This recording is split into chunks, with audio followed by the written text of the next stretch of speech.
Welcome back to World Crisis Radio. Webster Tarpley in Washington, D.C. Running down the evidence arriving in the past 7 to 8 days, massively confirming in spades the thesis advanced in my paper. You see it on tarpley.net. Obama is preparing to bomb Iran. Obama is preparing to bomb Iran. At tarpley.net, 30 pages, 75 footnotes. Read it. Otherwise, you're simply blind in today's situation. And we'll be supplementing that with this array of new evidence. Ahmadinejad says the U.S. Will hit 2 Middle Eastern countries minimum within the next 3 months. Now, you'd never know this from the normal Wall Street-controlled media. The Krauthammer column of today, neocon, of course, on TV, on Fox, on Inside Washington every week. Here's the quote from Ahmadinejad, July 26th. Now, of course, watch out for translations, but it seems to be it. They, the U.S., possibly Israel, have decided to attack at least 2 countries in the region in the next 3 months. Now, that's essentially what that article of mine says. Krauthammer, by the way, is, of course, in the neocon camp. He wants the attack.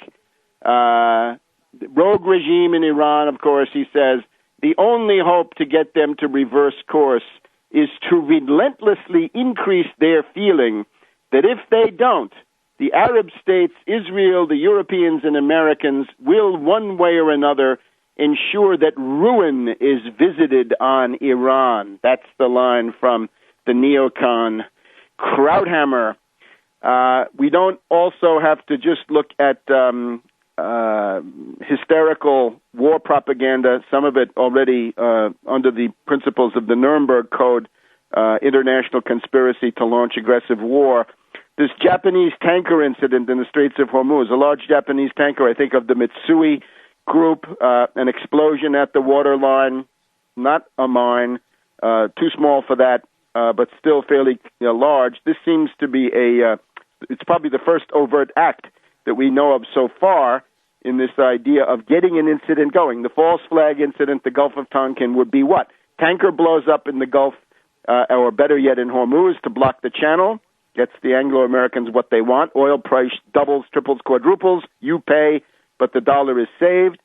The Japanese tanker incident seems to be a kind of dress rehearsal for what they're going to have to do at a more serious level. And as Krauthammer points out, we've just had the Israeli defense minister here in Washington, D.C. this week, Defense Minister Ehud Barak in Washington, D.C. And when he heard about the Ahmadinejad warning, he says, what is the second country that he's talking about? Very strange answer. By the way, the quote from Shapiro, this is about Obama. Shapiro's quote, he has to find some way between now and November of demonstrating that he, Obama, is a leader who can command confidence, and short of a 9/11 event or an Oklahoma City bombing, I can't think how he would do that. This refers, of course, to this wretched Pavlovian instinct of the U.S. population to rally round the president if something happens, even if the president is the main person responsible for letting it happen or indeed making it happen. Time magazine, Tony Karon, K-A-R-O-N, Thursday, July 29th, yesterday. Isn't it true that the Iran war rhetoric is now building up to become a self-fulfilling prophecy? Quite possible. And he goes through, essentially it's a watered-down, weak-kneed, fragmentary version of some of the things that I have in that essay of my own. So there's an overview. Notice the tendency now is to lift and shift, liquidate the war in Afghanistan, move it into a war with Iran and or Pakistan. Now, whether it's and or is, of course, a big deal. Iran, Pakistan, what to do with them is now the big question among the imperialists, Brzezinskyites, neocons, militarists of all kinds. Imperialists of all stripes are getting into the act on it. we have, but the general idea is that Afghanistan is seems to be on the road to being liquidated.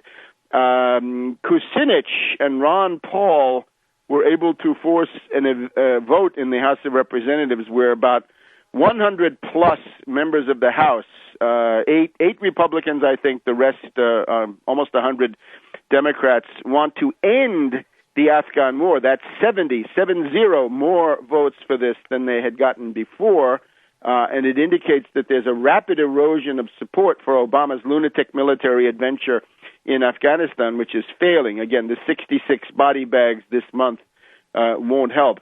There's also the Pentagon report out this morning, $8 billion in Iraq. Now, this is supposedly Iraqi oil money, money belonging to the Iraqi state, the Iraqi government, that has been embezzled and otherwise stolen. So this simply adds to the general, rejection of this. Some other things that are going on here. Just this morning, Friday, the Wall Street Journal editorial, how the CIA got it wrong on Iran's nukes. Now, remember, the National Intelligence estimate of December 2007, at the low point of the neocon Bush-Cheney faction, the high point of the Brzezinskyites, said, "We judge with high confidence that in fall 2003, Tehran halted its nuclear weapons program," unquote.